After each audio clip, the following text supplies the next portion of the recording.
good morning. It's Thursday, December 17th. Thanks so much for being here today.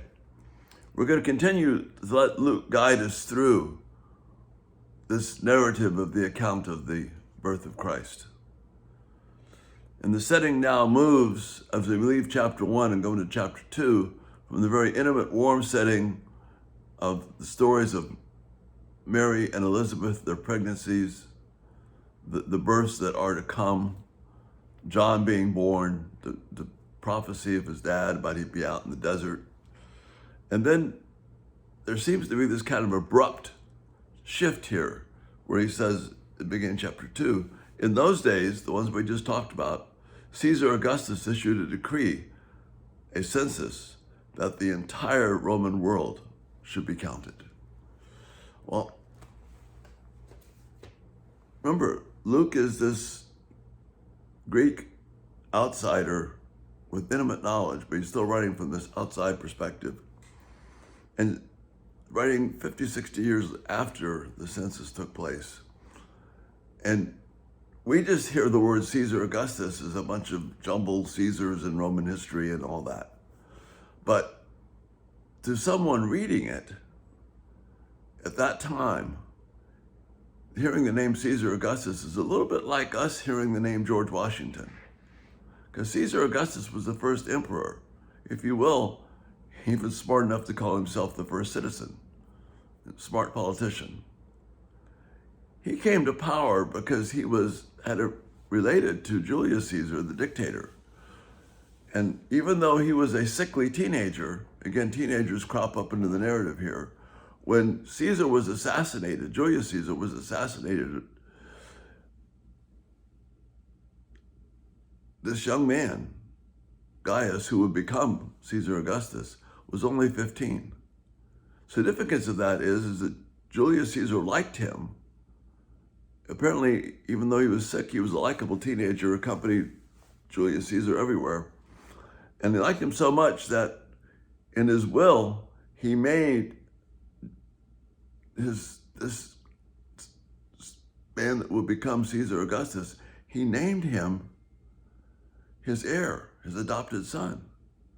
And this led to all kinds of political intrigue and battles back and forth. It's a fascinating read. But over the next 18 years or so, this sickly teenager is involved in a lot of political maneuvering and intrigue, where in 27 BC, he becomes the emperor of Rome.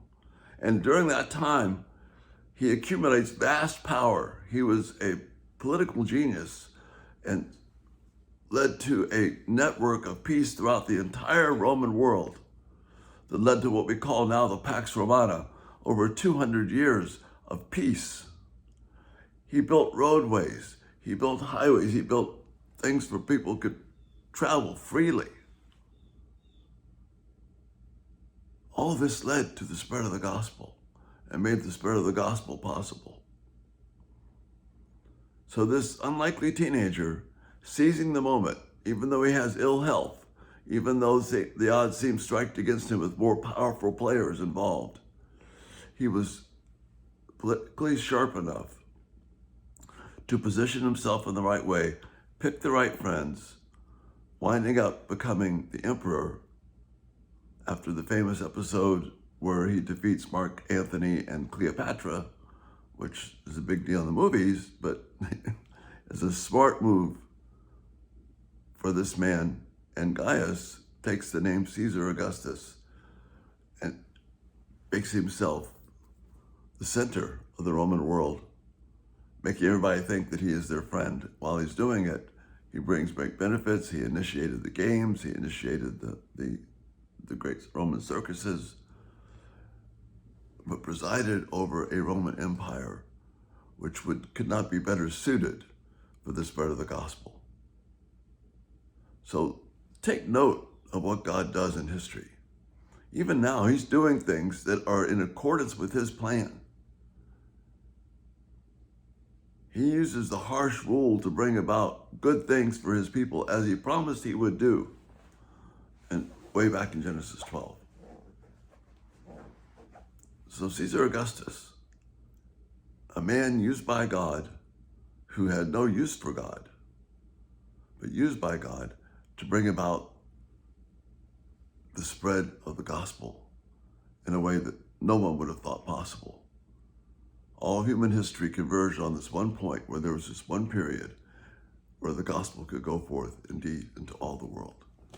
So Caesar Augustus, interesting guy and part of our story, and thankful for Luke putting it out. Lord willing, we'll see you tonight. Have a really good day.